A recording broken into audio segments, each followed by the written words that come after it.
Hello and welcome to This Week in Property. I'm your host Richard Swan, and in today's show, oh my goodness, please pray for me, listeners and viewers. I've got a handful in my hands here. Not one, but two potentially troublesome guests, I'm going to say. Glamorous, yes. Beautiful, yes. Powerhouses in the property world, yes, but also troublesome.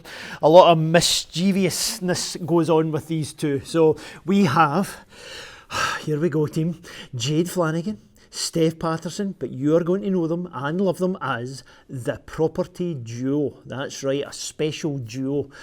Welcome ladies. Jade, great to have you here. Thank you very much. Stef, hello. Hello. We're all ready. Thank We've just been chatting about how their positions are set out. It's like ant and deck. We've got Jade, we've got Stef, it's alphabetical, it's very professional. I mean, they know exactly what they're doing. So, we're going to be chatting. We're going to be chatting property. Full disclosure to listeners, I know you already, we work with you. We've met through Paul McFadden's Property Protege training. Links for that are in the show notes. But then also you've moved into special wee group, the Platinum Inner Circle. Doing all sorts of things there. Working with other people in the tribe as well, which is great. It's great that I know you, but let's get the other people to know you. So Jade, before we talk about the present world, what you're doing, what's going on, deals and things, collaborations, etc., who were you before this? Who was Jade before this part of the puzzle? How would you kind of, summarise and look back on your career, your path that's taken you to this point? Let us take you back a good couple of years, right. Richard. Are you sitting comfortably? Are you sitting back comfortably, people? You've got a few hours. Yeah, so I was born and grew up from my childhood in Edinburgh. From a modest family background, one of three, so I have two other sisters. Right. My mum and my dad, they split up when I was, very young, right. Just one, so I've never really known them together, but I'm very, very close with both of them. And it wasn't until I was about 11 that I moved out to a small town called East Linton, which only the very lucky and few of us may know. And that is where I met this wonderful other half of the duo, which was, and the story begins. Now, recently, in your social posts, you've been saying that you're the better half. Well, I like to see that you've calmed that down. She's now sitting next to me, Richard, so I can't really say that when she's there, I might get hit. So East Linton was the place. That's Linton. The blame, is it? That was the place. So yep, I would like to mention that I was 11, Steph was 12, so you can see always who the younger one is, as we're going through. The bullets are flying already. Yeah, okay. Yes, and our parents, our families would definitely say that, we were thick as thieves. Right. We were probably influencers of each other. We were definitely troublesome from a young age. And, they did try and encourage, separating us a bit for quite a number of years. They tried. But after a while, they realised that, we were here to stay, and we had such a close bond and a close friendship from the very start that, there was just no breaking us. And through life, we've supported each other in each other's careers. We've even moved through the country, through Stirling, Aberdeen, living together and helping each other as we've grown through our corporate careers. Myself, I eventually moved up to Aberdeen about 7 years ago and worked my way up the ladder through the oil and gas industry, worked my way up to an operations manager, and sort of for the last 6 years, Steph did her own thing, went off to Dubai, worked abroad, and recently was in Hong Kong where she was an HR director for Hyatt. But it's always been something that, even though we've supported each other through our corporate careers, that we've always known that we wanted to do something together, that we wanted to escape this rat race. And for the longest time, I mean, even thinking back to when we were teenagers, we were even planning to have a nightclub together. Oh my goodness. Can you imagine? Which, I'm we could so still glad this way. You never know. Yeah, you never know. Plotting out all the time, how can we make it big? How can we, achieve some really big goals? Right. And properties, always kind of been there in the background, but I suppose mindset is one of the biggest things where you know, you've always got that little voice in your head, like, are you good enough? Do you have the funds? Can you do that? Who do it's you maybe think not for you you. are? Get back to your job. Sit in the Exactly. corporate world. Do what you're told. Exactly. Yeah. Exactly. That wee voice. So we just kept continuing on both on our paths with the corporate career ladder, and it really wasn't until a couple of years ago where I started looking at different training programs, and I did do a couple where I wanted to dabble, find out more about strategies and things, so that we could take that knowledge and apply it for me and Stef for our business. But what I've found is that if you don't have the right network around you, if you've not got the right like-minded people that are doing it, that can really help you, and the right mentor to really help you through it, then it's a struggle, because you know, everyone knows you make your money when you buy, and at the time we'd bought a couple of properties, hadn't we? And we just hadn't bought right, and we ended up losing money on both of them, to the point where we were like, how can we monetize this? How can we make it a business and things? And it really wasn't up until last year that we really you know, put the pedal to the metal sort of thing, and you know, started thinking more about the brand, about what brand could we build together, and started looking to even monetize our friendship, if you like, which is where Wow. Building the brand. Build the brand. How can we push that out there? And that's where the property duo was born, sort of thing. Like, how can we not only help ourselves and build our business for the goals that we want to achieve, but also how can we help like-minded individuals and investors as well? And started being more strategic with it, and getting a lot more training and like help, I suppose, in the background as well. I love that. I love the fact that the people came first, the two of yous, the friendship, that combination, and that we know we want to do something. We're just not quite sure what it is yet. You know, we're going to dabble, but we want this, because that part of that puzzle, you know, being able to take more of life, enjoy more of life, fulfillment, pleasure, that comes from that side. It's great when those monies drop in the bank. It's great when you see that in your bank, but that's brilliant. But it's not the numbers, it's not the money, you know, that's just part of the business. It's the people thing, the bigger picture. I love the fact you've had that. I also love the fact you were totally honest, and people should listen in, that you were talking about the bad buys. You were talking about before, well, we tried this and we tried that, we didn't really know what we're doing and stuff, you know, and we lost money. That's good, because folks should know that, you know. It's a great field, it's a great investment opportunity, it's a great business field, but if you do it wrong, or you're not trained properly, or if you just kind of maybe gamble on something or whatever, it can go the wrong way as well. So it's good that we touch on both of them. Now, Stef, we've heard about the Hyatt and the corporate background and stuff, but there was international travel there. There was. Places abroad. What happened there? Was that a thing? Is it part of your makeup? You just love doing that? Where did the break from East Linton go? You know, the break from East Linton, yeah. When I abandoned you. I'm back now forever with you, don't worry. I've always thought about, like, I didn't really think, like, even when I was younger, when people were like, oh, I'm going to live in Scotland and just like have my job here and everything like that, I just was never resonated with me. I always knew, like, I wanted more, I wanted to do more. And my role in an oil and gas company that I worked for previously, I was covering like Netherlands, Azerbaijan, so that kind of like gave me a bit of I'd like really like to go internationally. Yeah, we tasted it. Yeah, okay. So it was back in like 2014, 15. I just decided, right, I'm going to get an international role, and basically grafted at it from Scotland and got a role in Qatar. So then I moved out there, and it was an HR like corporate role, and then that moved me to Dubai, and then that moved me to Abu Dhabi, and then thought, kind of sick of the Middle East, where can I go now? And then I landed role in Hong Kong. So that was it was more like I was fed up with the weather here, like that was actually one of the drivers. And I remember like scraping my car in the morning one day and being like, I actually like need to go abroad, I can't do this anymore. And then I just thought, like, in my head, the kind of mentality like I had at the time was there was limited opportunity in the UK, and my mindset then was very much I'm very focused on my corporate career, like it was going really well, like successful in like the HR field, and I just wanted to obviously earn more money, tax-free.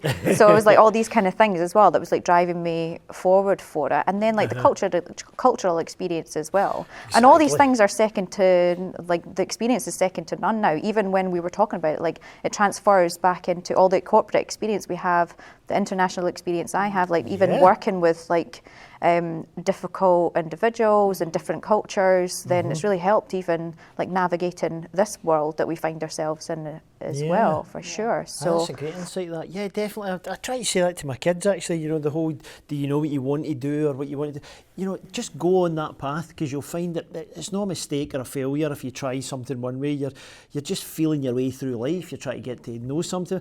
I like that, but the thing I like about it is this. So I'm going to go this way now and focus more on that. And I'm actually going to try this now. I never knew about that world. Oh, this is amazing. I'm going to try more of this. And you kind of snake, if you keep your eyes open anyway, you snake your way through that and find the things that really resonate with you. And, as you said, and those skills, they all count. It's not that, I started my journey here and now that's a total waste of time. I can't. No, you can. Everything you've learned, everything you've built up, all those skills, the connections, the resources, everything, the experiences, you carry them with you and you then take them through into whatever you're doing. So it's brilliant. Middle East, Hong Kong, any preference? What's, you know, if we to summarise, it's not a travel programme, but I'm just thinking you've had that experience. So what would you share about it? I love both in like very different ways. Hong Kong, very much like there's a lot of like freedom. It's just kind of like being here but abroad, but with better food and like better bars and restaurants, like all these kind of things. And then Middle East was great as well, a little bit more restrictive, especially when I was in Qatar, but I think I got to see the real Gulf when I was in Qatar before I moved to Dubai. So I think it's like, if I had to move back to somewhere, like I'd probably go Hong Kong. I just think it's got a bit more like culture and it's got everything really, like the beaches, good weather. It's really nice. You came to visit, didn't you, as well? Yes, we might do a wee breakaway episode, wee travel show. Exactly. Yeah. And I think it teaches you like a lot of resilience as well, in terms of, because it was me in my career that was going there as well, and I made that choice despite what kind of thoughts maybe like other people had about it or like wanted me to go or not. But and then working with different cultures and navigating that and having to kind of change your communication style and like change the way you are in different kind of like groups and things. It's just really helped to kind of be more adaptable and agile, and I think that's what's good as well. I like that. A lot of learnings from it for sure. Yeah, totally. And a lot of growth. But just personally. Definitely. Exactly. So, you know, those different cultures and areas, you're right, the way that we interact with different people and, you know, how does that person think? How are they wired? How can I talk to them about this project, for example, you know, because I know that he thinks that way, so, right, okay, I'll need to adapt my language or how I, you know, educate or bring them on board, etc. I love it. Brilliant experience. Yeah, it's been great. So there's a wee kind of taste, backgrounds and all sorts of jet set lifestyle. So jealous. And we're back here, we're back in the UK, we've built that thing, we've finally got that thing that you were thinking about from your mad teenage years, which is brilliant. Property itself is huge, as we know, which is good and bad, because you're trying to pick, what the hell do I want to do? Am I on land? Am I in HMOs? Am I doing this, that and the other? Where are you at the moment? Where do you think the kind of, you know, how would you describe your focus or the thing that you're really building at the moment? Is there a certain area within the industry? Yeah, so we obviously have our short-term goals, mid, long-term goals. Right. So we do have a focus and a plan for what we want to do with the business, specifically in this financial year. For ourselves and for our investors. So we are looking to increase the investors that we're working with. We're looking to source deals from Aberdeen right down to Edinburgh.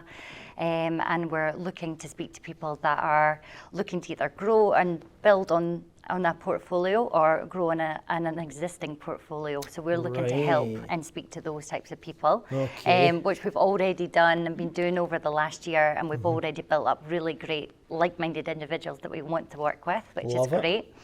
But as well as that, we have set ourselves a real stretch goal for this year where we want to add 15 residential buy-to-lets onto our portfolio. To your own, that as an investor, right? Add Okay. it to our... We now have to do this because you've said it on a podcast. I've said it, we're as well. accountable. It's committed. It's accountable. I We said knew 7 at the start of the year, now we're like 15. Yeah. Because we are speaking to a lot Brilliant. more landlords with portfolios, Right. so we're looking at a lot of different strategies, ways to finance it. You know, our mind is, you know, being stretched every single day, like we're coming up against challenges every day, learning every day, but it's never, you know, you're never stopped or stuck. Yeah, if something doesn't work, like even today, we've been let down twice already before we've come on this podcast with Bridge and Finance, but we've just moved on to the third option, you know.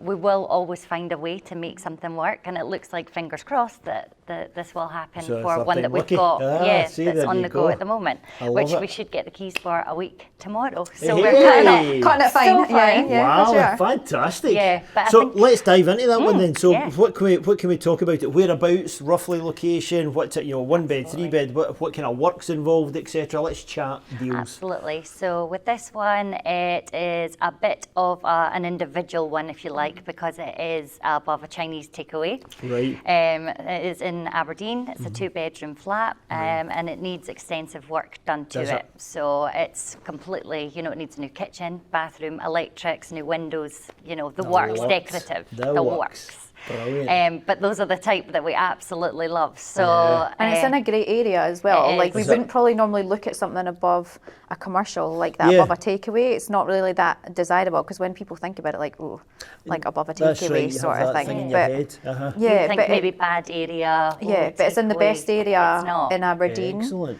And I think what was it that we looked at? Like the average price along that street was like 300 grand or something. 360,000, yeah, 360. But it's yeah. got a lot of like mansion houses on that street. It's a very well-known Is it? street. Okay. Okay. But yeah, so this one we managed to do a bit of back and forward. So we've got it at a really good BMV, 33%. So it's currently valued at 105, and we got it for 70. I will think it'll take about 16 to get it done with the team Right. that we have. What kind of time frame are they thinking? Well, we're looking that with the bridge and finance option that we would take it out for 2 months, Right. and then moving it onto a mortgage Right, after the at 2-month that point. period. Yeah, because you can't pay back the bridge and finance within a month. Mm-hmm. It has to be minimum 2 months for that. So we'll have it done in that time frame for sure. Then Mm-hmm. we'll move it onto a mortgage and get the tenants in there for sure. So Brilliant. we're We've really got a great excited. team as well, and That's they've great. already been prepped about it. We're like, time is money, guys, on this one for So sure. they're ready to go. They're ready to go. I Yeah, love and they're it. amazing. They're so good. Like we're really lucky. And with the this team one's we've got its own exclusive garden as well as perfect. part of the flat. So it's got a little caveat, sort of a great selling point Excellent. for it. Especially with Something COVID as well, to do. because Yes. everyone's looking for gardens and Yes. outside spaces, and the fact and Absolutely. having it with a flat as well is really unusual. It So is, yeah, very it's, much. yeah, it's a good. That's another reason why we're like, right, this is like a good one for us to add. So yeah, do a bit of And decking so out there's a there. question, is that coming into your portfolio? Are you doing that for an investor? We're doing that for us. That's for you That's for yourself. us. Brilliant stuff, that's fantastic. Yeah, yeah. Next one. For sure. Yeah. So It's you exciting. covered the whole region there, Aberdeen, down to Edinburgh, the whole Scottish kind of area network, etc. Folks will be listening in from down south and abroad, everywhere else, investors with a lot of money. And Scotland's great as a market, isn't it? You can really find some cracking deals, some cracking properties that you're buying them at a level that would just dismay people that are down in London. You're like, what? I can get a whole house for what? I know. And And the then the yields. yields that are coming back as well. So can you share some of that, some of the kind of yields that you're experiencing and you can give to investors? Because they might be listening in just now. Yeah, for sure. So I was actually speaking to someone on LinkedIn the other day when they were, and they're down in London, and they were saying like the most yield that they can expect was like 3%. I think they were saying. I was like, oh, that's a stinger. It's incredible, isn't it? Yeah, we're looking anywhere from like 8% at the moment, aren't we, on our properties upwards? Yeah.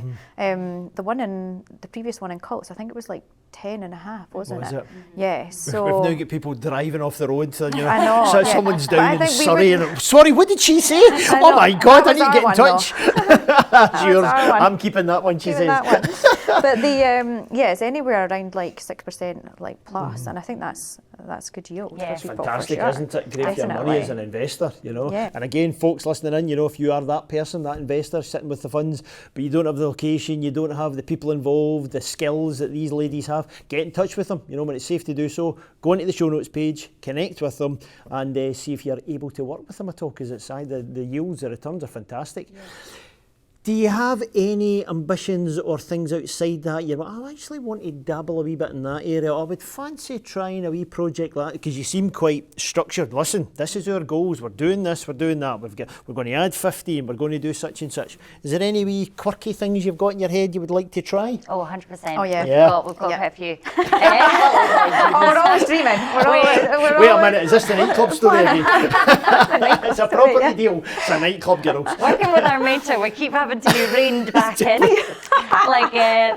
We have taken a couple of ideas to him. We're in Aberdeen at the moment. It is huge on, there's a lot of commercial, obviously, that's up for sale, office blocks that are being turned back into residential. Right. And, that is a lot that, our eye sort of gets pulled along. And, when you start looking at the numbers, like what that could do, I think if the right project, the right size of project came along for us, we are speaking to a lot of investors as well that have the funding available for bigger projects as well. Right. But again, speaking to, people that are in the know and things and that have done it before, we don't want to spend a lot of time or waste a lot of time on things, when we could be spending it elsewhere. Exactly. It's about having a really good balance in the business, when me and Stef are putting all hours, like really trying to propel this business up. But that is definitely something that we want to do, the whole commercial to residential, a massive block. Brilliant. And further on down the line, we do want to get into ground up developments. Tremendous. Specifically sort of bespoke mansion houses, if you like. Ah, right, okay. I don't want to give too much away, but more like with a Scottish twist on it, so that it kind of look like the kind of look that we like to go for would maybe be a slant on like a castle. I know people may laugh at that, but very bespoke, individual, maybe 6 to 8 on a specific plot of land. That we could absolutely put our own Scottish modern twist on. Love it. That's something that we definitely have big plans for in the next couple of years. That's exciting. So I like that. we're not letting go of that one. No, good on you. No, definitely, because you need to have those, the bread and butters as you call them. And you're obviously doing great with that. Single units, bringing them on, portfolios, etc. And then actually think bigger and a wee dream over there and a wee joy over, because you've only got one life. Exactly. Why not? Why not go for it? Exactly. You can do it and just repeat and repeat and repeat. Yes, of course, and it makes sense to do that for your revenue. But why not have some fun as well? Absolutely. Doing things like creativity and putting your stamp on it, as you say. Yeah. I love that. Exactly. Right, let's get awkward, Steph. Let's pretend that someone's not with us, okay? I know. If people are listening in... Embarrassing stories, 1, 2, 3. What I'm thinking is, if people are listening in, they're thinking, that's interesting, these girls, these cracking pals, all the way back to teenagers, they've got together and they've done something. I wonder if I could do that with my pal. I wonder if I could... How is that? How do you find it? Does it help? Is there challenges? Be open and honest. What would you share if someone's thinking of doing that? I think that I think it's just such a unique bond that we have that it's like it's hard to give to anyone else. Right? It just works, for sure. And I think it's like understanding each other's strengths, and we are like your strengths and your strengths, Jade, basically help my I don't want to say weaknesses, but you know what I mean, like kind of improvement really areas basically. We have a good balance for sure. And I think that obviously Jade and I have been best friends for 25 years. We know absolutely everything about each other, there's an understanding for sure. But then there was this, there's been a different dynamic obviously brought in when we started to be business partners. So we've seen even now a different side to each other. And I think after all that time. Because we've never worked together, and it's we've talked because we can say anything, but we don't fall out on anything at all. I wouldn't say we would, if something annoyed us, we'd just say it and then get over it, sort of thing. And we'd be able to say it honestly and openly. We would never stew on anything either. So, and I think that probably to start off with, it was a bit more like trying to get used to Finding the way our we were feet. working, finding our feet, that sort of thing. You doing that, well, I pick up this. Exactly. Yeah. But I think now that we've got a really good dynamic with it, and I didn't think it was going to take too long to get that, but it's quite interesting seeing that like different side as well, because because all we do is like talk about each other's jobs like previously for years and years, you know, and now we're like working together, but and we've got the same goal. I think if you've got the same goal and we want the best for each other as well, it's not just about like individual in this kind of like friendship, relationship, marriage, whatever you want to call it. That we'll just work and work and work until we work together. But I think as well with the both of us, like if one's having an off day, because mindset as well, going back to that, is so important. Like it's so hard, like keeping on it every single day, that I think that with us both in it, the other one always like balances back out by helping the other one, you know, bringing the other one back up again. If one of us is having an off day, the other one sort of like steps up a bit more and takes on a bit more the slack for a few hours until the other one sort of like can sort of balance back out again. Like, because, you know, everyone has their bad days sort of thing. Exactly, Us included, absolutely. Absolutely, energy. Yeah, for sure. And of course, like you do in this property world, it is a total roller coaster with the highs and lows of it. You know, you can have a deal one day and then it's gone the next, and you're just constantly being battered. Bounce that off of someone and share that frustration or share the problem solving. How the hell are we going to get around this? You know, so you find a lot of power in that. That's good. But I think for anyone else that's looking to do it, it'll definitely test their friendship. That's for sure. But as long as they've got a good dynamic between them, you both know your strengths and what you can bring to the table. Like same Stef. Goals for the future. Like that sort of thing. That's shared vision. Shared vision that you've got. And that you can grow together, you know. And I think that's what's different about us. Like a lot of kind of friends like grow apart, but we've just like always been together and then just grown at the same like pace together basically, and want the same thing, you know. Absolutely. We even got, what was it that we got done with the bars? Reiki. I was like, what? At the bar, I was like, no, we're not sharing any of those stories. Nightclubs, bars, this is terrible. Where they like read your bars, and we both got it done separately at the access bars, that's it. And when she was reading us, she was like, there's a very, very strong connection to another female. You've got a very strong bond with someone. And we were like, oh yeah, we know who that is. Because they talk about chords, and the only chord in my heart, because she was like, normally sees like 7 or 8 to like exes or like current partner or whatever. I had none apart from one to her.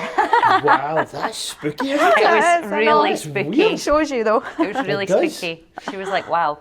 Love it. Right, Jade, you mentioned the word brand earlier. You know, we're talking about the property duo, this, that and the other. How are you finding things that way? Marketing, branding, social media, doing videos, all this kind of stuff, staring at the camera. How's that part of the business? Because every business needs marketing, you know. Of course. So how are you finding that growing for you? Well, I would suppose I'd just like to start by saying that I came up with the name The Property Duo. Well, that's on camera now. Sorry about that. There's so much coming out today. Oh dear. I need some kind of counselling session from that wonderful name, you know. Everything was born. The dream was born. Absolutely. No, I have to give you that though. It's a good name. Oh, thanks about that. So we've been really trying to push this name, like Stef and Jade behind The Property Duo, created the brand around it. We're going to get the car wrapped in the next couple of months. Yep, so we're going to do that. Stef and I have, we've really knuckled down and realised that social media is such a massive tool, and it's so important to our business that we really needed to hone in on that and be consistent with it. That's like the most important thing, is being able to communicate and push it out every single day. So that's something that Stef and I do on LinkedIn and Instagram as well. Instagram, more specifically, we have The Property Duo as the brand getting pushed out together. Together. where we manage that account together. And on LinkedIn, we do it separately, but we talk about the brand a lot more because we want to be seen as individuals as well on LinkedIn. Yeah, of course. Because it's our journey, it's our truth, which we manage ourselves. So it's, you know, what Stef's feeling at the time she puts out, and I do the same sort of thing, so that people can relate to who we actually are, because we don't want to deviate away from, you know, this is who we are, this is our background, these are the people that we want to work with. Yeah. Because we only want to really work with like-minded individuals like ourselves. And there has been in the past where we have actually turned some investors down because they have a different goal or a different vision from where we would want to take it. And that's sort of the harsh reality of it, I suppose. But no, we have big plans, and we really want to push it out, make it, you know, a big sort of global brand, don't we? And we've got our on their websites and things like that. It's a great it's just selling bringing point. like It's so unique. You know, I love it. Yeah, and I think it's like social media helps with like the credibility, like of your brand as well, like raising the awareness and everything. That's why we're doing it for sure. Because you can, you know, show the properties you're picking up, show some of the numbers you're doing. You know, investors can have a look. Oh, right, okay. I know the people behind it as well. Yeah, exactly. Not like hiding behind some like, corporate name, corporate name, faceless like that. entity. Yeah, totally. Yeah. And it's working well for us, like the social media side, for sure. There's definitely the odd few haters that we get through the door. But you've had quite a lot in the last couple of weeks, and that's, I suppose, part and parcel of it. When you're trying to put your truth out, you are going to offend some people. Yeah, you're not going to please everyone, for sure. Yeah, but it's like that resilience piece that we go back to as well, doesn't it? Absolutely. Because we're so tight, it doesn't really bother us particularly. I think it did more at the start because you get more nervous, like when because you're putting yourself out there on posts or on videos or pictures, that sort of thing. You're like, ugh. Like, what's someone going to say? And now I see it, I'm like, what an idiot, look at this. Just laugh it Don't off bother with each me. other. Yeah. No, exactly. Or have a little debate. Yeah, especially as we're trying, the video content is great, you know, because it's really then you on camera being able to talk real to people, talk about what you've been doing, etc. And trying to connect with your audience, I suppose. And, you know, that was really scary for us at the start, wasn't it? Because, you know, you just feel like, oh, who are you to be putting things like that out there? It was quite tough, and we had to overcome that and really step outside our comfort zones to really keep at it and be consistent with video content. And at the start, we did get there would be a few odd comments that would come through that would say, oh, you know, wouldn't affect me or anything like that. But, you know, we had to really grow a thicker skin a lot faster as we were, you know, really pushing it out on social with the brand and things, as people can be cruel. Yeah, that's it. You're kind of putting your message out there, and there's all sorts of folks listening, aren't they? So, it's good you're sharing that so people can prepare for that, you know, definitely. Stef, collaboration. You're collaborating with each other perfectly, obviously, as the duo, but you're doing that and building your network and your connections and stuff with other folks as well. We've got the tribe as well, if to call you, you know, the protege group all getting together and stuff. How are you finding that, working with other people, you know, connecting on deals or maybe services or whatever it is? Is that going well? Yeah, it's been good. That helps? Yeah, it's been really good. Well, I think like in general, the community is just amazing. Like especially for people, because we've got each other as well, but people on their own in this are thinking of coming into it, like, and they're like a sole person. You aren't, because you've got all these great people around you. And I'm like, even in like corporate, I was like, oh, I can't connect with these people, these like people that I'm working with, because just weren't like-minded. But met so many friends, and like just such a great network along this journey. And then we've done quite a lot of co-sourcing on the group as well. If we've had investors, and people have had deals, and then we've like combined it together, and that's worked really well. Absolutely. That's fantastic. As well with that, for sure. And hopefully do some more joint ventures with people on the group as well soon. And I think that's the thing, like people are really open, and that they want what you want, and we want to see each other succeed. It's not a competition on this group. Where I've heard like other property groups, it is like that's what it seems to be, but people seem to be so much more willing to help each other. Even connections we made outside of the protege group, even like in the wider property community, and in Scotland. It's just Absolutely. been amazing. Brilliant. Yeah. And I think as well, it's a lot with like an employee mindset versus an entrepreneur's mindset, Right. which what we're finding as part of the tribe and the group and things like that, that like people are willing to help you and want you to succeed, and we want the best for everyone else, because it only works if everybody's going, you know, up together. Together, yeah, exactly. Absolutely. That's Yeah. right. But if you're, I've just never found that as being No. an employee. Yeah, there's a part of that different world. kind of mindset thing there, isn't there? It's a strange one. I remember back to my corporate days, I know exactly what you mean. Because Yeah. the people that you could connect with, they stick out like a sore thumb. Like, oh, thank God I found you. Yeah, Thank God I can work yeah, with you, yeah. because moaners and so-and-sos. And it's the people that 1% can't of be bothered. people. Yeah, exactly, Yeah. exactly. Absolutely. Highs and lows, highs and lows. Let's look back, let's reflect. If you think about your journey so far, what's some of the biggest challenges you've hit across? What's maybe one of the most pleasing milestones, satisfaction? What is it for you, first of all, Jade? course. I suppose when you look back on it and things, like from last year when we created the brand, we started absolutely hammering it home and pushing it. I was still in full-time employment, where Stef just came back to the UK in September, and then we really started pushing it out on social. And at the time, my boss at the time saw that I was pushing this out, threatened my job, basically said I was going to get fired if I continued on this road. So I had to pull back a bit, and Stef basically continued as the property duo and really pushed the brand through that period. But through that, the end of last year, we'd made this whole plan for what we were going to do, what we were going to achieve, because it's always good to have it written down visually. And I'm a big believer in what you put out there comes back to you. So as I was pushing it out there to the universe, basically saying, I hate this job, I hate this job, I hate this job, like every single day, like I wish I could work and I wish I could be full-time in the property duo. We'd basically planned by, it'd be next week, it'd be a week tomorrow, that I was going to hand in my notice. But what had been happening in the background is she'd built a case and basically ended up firing me in February. So it pulled us back a couple of months, like pipped us to the post basically to where we wanted to be, but it was always going to be that way anyway.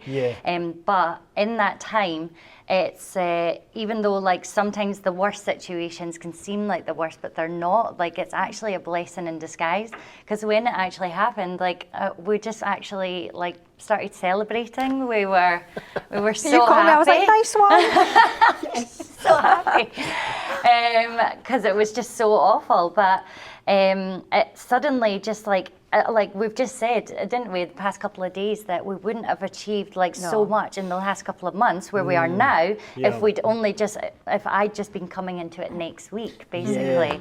It would have still just been Stef pushing it. So there's been a few things to overcome. Like definitely with being in property, it's not plain sailing. Even yesterday, our other one, which is part of my high, that one of the first properties that we took on last year, the pipe burst, and it was basically leaking into the downstairs neighbour, where she completely ruined our decoration and our bedding and everything, and we were like, oh my God. But it's just there, it's just part of it. And we were saying, it's just how you deal with these things. And we're pretty resilient when it comes to these sort of things. We kind of just shake it off and we're like, right, step by step, let's work through the problem and work through it and, resolve it, which it has been resolved now. But that's probably one of the biggest highs, was getting that one on, because once you go through extra training and you've got that network of people, and then you actually put it into practice and it works. It just actually works. Yes, I've got it, I've done it. I've created it. We did it, the whole negotiating. The guy was so happy. We helped him at the end of the day, and we got a great rental added to our portfolio, and we were like, oh my God, why didn't we do this Why didn't we do this before? Yeah. My bloody first property sitting in 40 grand negative equity. I was like, how did we get this so wrong years ago? Like, why? It seems so simple now. Hindsight, Because it all sounds so good when you do the training and listen to the strategies and everything. You're like, is this going to work in practice? Yes, it does. Yeah, so exactly. and we've proven that time and time again. So, exactly. But we have come up against people that are so Marmite when it comes to training, and education and educating yourself in that sort of stuff. That there's some people just so dead set against it, because why would you pay when you can buy a property and learn it through your own mistakes and things, or learn off YouTube?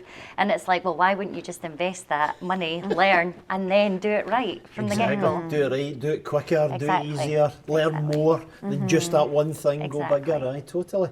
Yeah. Highs and lows, any others that pop into your head? Any things when you reflect back at, oh God, that was a hard one, oh I hated losing that deal, or such and such? Yeah, I think it's like lows, like loss of deals, and I think I really struggled with that, because there was one week where we lost like 16 grand or something. It was meant to be coming, it was like pretty much signed and sealed, and then it just like literally so many things happened that it just like, it was like maybe like I think it was like between two deals, it just like fell apart like completely, and like I had a really like hard time. Then I was like, why am I like bothered? Because if you can make that in 1 week, you're going to make it in the next, or the next one again, or you're going to make more. So that's been like, that was a low, but it's also a really good learning for me about not banking like, the money before it's in the bank. Until it's in the bank. That is the biggest learning from the lows.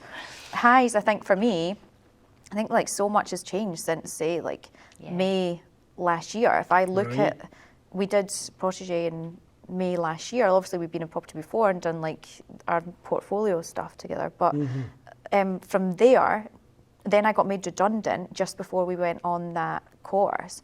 And I was like, I had a great job, six-figure salary, like all that kind of stuff. And I could have just gone back into another like role at that time, but I decided not to, and then to like pursue this basically. Then came back in September for a holiday. Decided for a holiday, for a 2-week holiday. Then decided lots of personal things changed at that point, and then now we're in April, and like to see where I've come from, we've come from like May, like I've even like moved back to Scotland. Did I think I would do that? We're both in, like if you asked me in May last year where we'd be in like 11 months later, that I'm like back home in Scotland, you're out of employment, out the rat race, like working for the property business, same as me, we're both at it full time, and the success we're having and like projected to have as well. And like we always talk about how we've like designed our life this way. It's like an amazing designed life. So that's like the high for me, like looking back on like even how much can change in that amount of time. So yes, exactly. Then I think in the next like 11 months what's going to happen, you know? So it's crazy. So I can see a future episode here. So how was that last year? Oh, wait till we tell you, Richard. Oh, brilliant. I tell you, I could talk to you forever, but I want to be respectful for your time, so let me ask a couple of final questions and stuff. The plans, the moving forward, the looking forward, etc. Where are you specifically seeing things, Jade? What is the medium, longer term future for regards to the property duo? Medium, long term. We don't really see ourselves in Aberdeen, so we will eventually move. We might make a smaller jump to Edinburgh, which is where we're both originally from. And as I've mentioned, we want to kind of set up a really good base in Edinburgh for us. And look at strategic ways around how we can do that. So never boxed or partailed into a certain way. So we definitely want to have a look at things like that. 'Cause our dream, which we've said since day dot, is that we're going to live next door to each other in our mansion houses. So, you know, we're always going to make that a reality. But yeah, living abroad as well is a huge piece of the puzzle for us as well. Like I've got a daughter, Sky. Who's 12, I can't believe that. And, you know, we want to create something amazing for her as well. And we want to show her that there's no limits, there's no limitations to what you can do.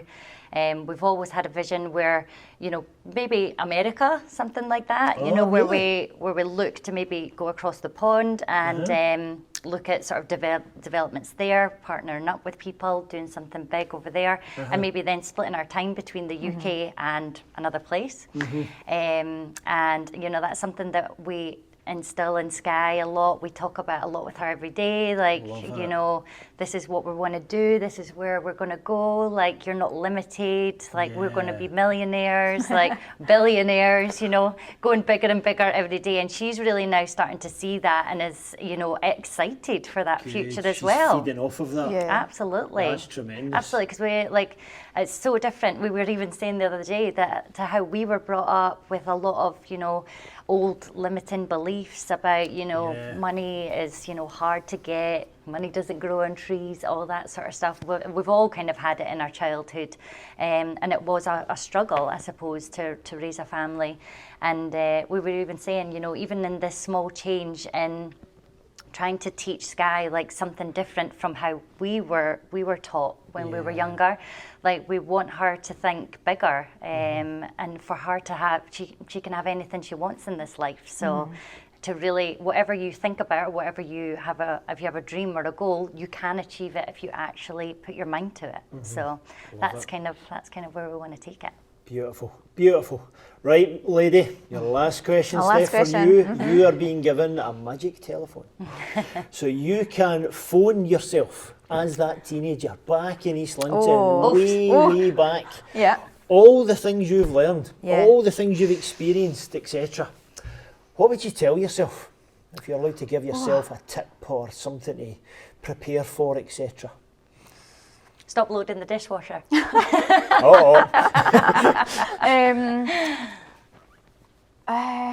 It's a tough one, Richard. It's a tough one.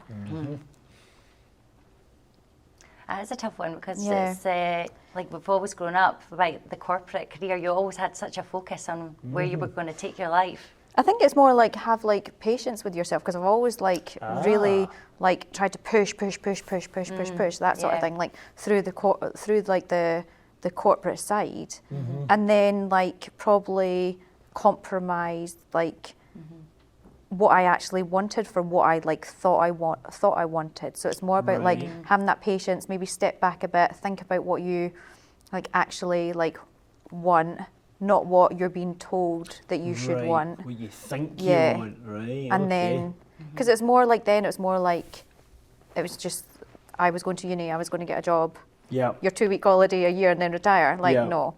So yeah, more like the patient side, take a step back and then actually like look at what you want for your life. But equally, I always think that like everything happens for a reason, and you, like Happens at the all right the time. like, yeah, the challenges and learnings, even those that happen in like, your childhood or in your teenage years, like, yeah, they make you who you are today, you know, and I'm like, we're in a really good place and I wouldn't change that. Great so. place, yeah, exactly. Patience, I like that. It's like, you see, you pulled it out of the bag. Yeah. You, if I gave you a tough one, you would just pull Yeah, that answer. I was like, You've oh, that's done a it. toughie, You've Richard, done yeah. it. Patience, there you go, folks, you heard it. See, I told you they were brilliant. I also told you that I hoped I survived, and we have, thankfully. That is the property duo. So remember, when it's safe to do so, go into the show note pages. You'll see all of the lists with Instagram and everything the girls have been talking about. Make sure you connect, make sure you hook up. If you're in that investing background and you're looking for some investments, get in touch. You know, they might be able to work with you. You might be lucky enough to work with them, who knows. And please help me to take care of them. If you see them anywhere near a nightclub, please get in touch with me at This Week in Property, because we need to try and protect that danger. But for today, Jade, Stef, thank you for your time. Thanks a million. Thanks so much, Richard. It's been great. Well, I hope you enjoyed today's show as much as I did. Remember, with the guests that you just saw, go into the show notes for the page, because all of their links are there so that you can get in touch and to get more information. And talking about getting more information, more guests, more insights, more knowledge, etc., make sure you're subscribed. Get the subscription done, get the notifications on, and then we'll always keep in touch with you every single time a brand new show is going to come out. So thanks for tuning to This Week in Property.